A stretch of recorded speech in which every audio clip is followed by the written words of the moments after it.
presence of Osiris. His name is Horus, as may be seen in the prayer which is addressed to the divinities of the four cardinal points. Théodule de Veria, 1859.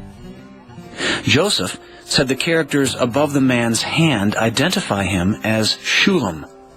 In actuality, the hieroglyphics give his name, Horus. There is no mention of Shulam at all. The various initial analysis of facsimile 3 is accurate. It is the result of the judgment scene in which the deceased Horus is being brought into the presence of Osiris. In the year 1912, Franklin S. Spaulding, the Episcopal Bishop of Utah, brought a new round of scrutiny to the Book of Abraham when he asked 8 noted scholars of Egyptology to evaluate the 3 facsimiles. To a man, they agreed that Joseph's explanations were erroneous. It is difficult to deal seriously with Joseph Smith's impudent fraud. Smith has turned the goddess Isis into a king, and Osiris into Abraham. A.H. Sayce, Oxford University. These 3 facsimiles of Egyptian documents in the Pearl of Great Price depict the most common objects in the mortuary religion of Egypt. Joseph Smith's interpretation of them as part of a unique revelation through Abraham, therefore, very clearly demonstrates that he was totally unacquainted with the significance of these documents and absolutely ignorant of the simplest facts of Egyptian writing and civilization. Dr. James H. Breasted, University of Chicago. The Egyptian papyrus, which Smith declared to be the Book of Abraham and translated or explained in his fantastical way, and of which 3 specimens are published in the Pearl of Great Price, are parts of the well-known Book of the Dead. And although the reproductions are very bad, one can easily recognize these familiar scenes. Dr. Eduard Meyer, University of Berlin. The New York Times took note of Spaulding's findings and issued a blistering 2-page expose on the Book of Abraham in its December 29, 1912 edition. The Mormon Church could not remain silent in the face of this withering attack on the credibility of Joseph Smith and the Book of Abraham. It offered assurances to the faithful in a 1913 article in its monthly magazine, The Improvement Era. The author, Professor John Henry Evans, argued that it wasn't fair to judge the credibility of Joseph's book by only reviewing the reproduced facsimiles. Evans insisted that to do any reasonable critique would require access to the original documents themselves. Now, as a matter of fact, the hieroglyphics submitted to the scholars constitute less than 1/7 the Book of Abraham, and that only an accompaniment of the text. The question therefore becomes, is anyone justified in drawing a conclusion respecting an entire manuscript from a statement which was made with respect to only a very small part of that manuscript, before they would be warranted in saying that the entire Book of Abraham was not properly translated? They would have to examine the original papyrus, or a copy of it. John Henry Evans, Improvement Era, February 1913. But the original Joseph Smith papyri were gone, almost surely destroyed in the Great Chicago Fire of 1871. Or were they?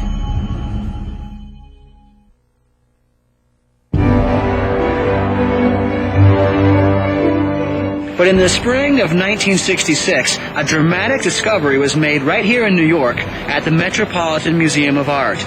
Dr. Aziz Atiyah, a professor of Arabic Studies from the University of Utah, was here doing research when he was approached by the curator of the museum's Department of Egyptian Antiquities, Dr. Henry G. Fisher.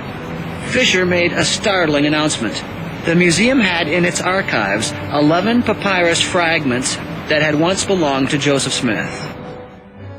Fisher didn't know how the Mormon church leaders would respond to this news, and he was looking for an intermediary.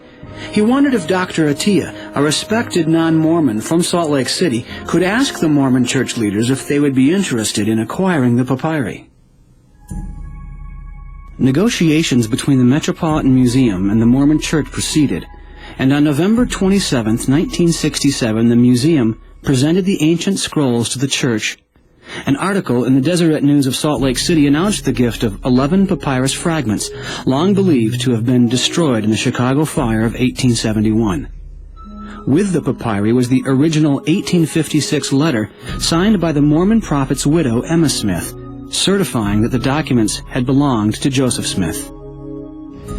But did these 11 papyrus fragments include the scroll Joseph identified as a lost book of Abraham?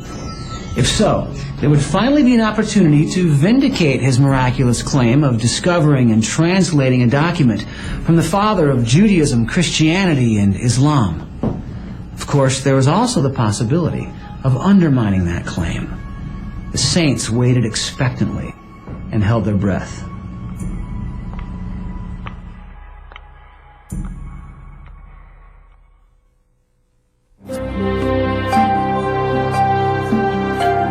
Joseph Smith had dictated his translation of the original papyri to his scribes in the 1830s. It was important to identify whether or not the papyri found in the 1960s were the same ones Joseph used during this process. The first clue was the most obvious. The torn picture found in one of the fragments was an identical match to the familiar picture in the beginning of the Book of Abraham. In fact, the tears on the original corresponded exactly to where the Book of Abraham drawings seemed to go awry. When you have the modern state of the papyrus today in front of you today, or the photographs of it or whatever, and you compare it with the facsimile number 1, you can see that where facsimile number 1 starts to become un-Egyptological, or unexpected from an Egyptological point of view, is pretty much along the line of the present break or destruction of the papyrus. So there's every reason from that point of view to believe that the present condition of the papyrus itself is as it was in the time of Joseph Smith. If you took a painting of Madonna and Child and you tore off the heads of both figures and you replaced them with a dog and a cat, it would be as obvious to us now that this was wrong as the replacing of the clearly a jackal head with a human head on this Egyptian piece, because we know what these images actually look like. In the same way, we know that those figures would never, under any circumstance, hold a knife. And that's critical to the text itself, because it's not merely decoration for this text. It goes to the core of the supposed story that accompanies it. And if you take the knife away, you've taken the story away as well. And clearly the knife had no reason to be there. The Book of Abraham itself mentions that this scene appeared at the commencement of the record. In other words, at the beginning of the scroll. Egyptian reads from right to left. And Joseph Smith, who was at the time studying Hebrew, which also reads from right to left, must have surmised this.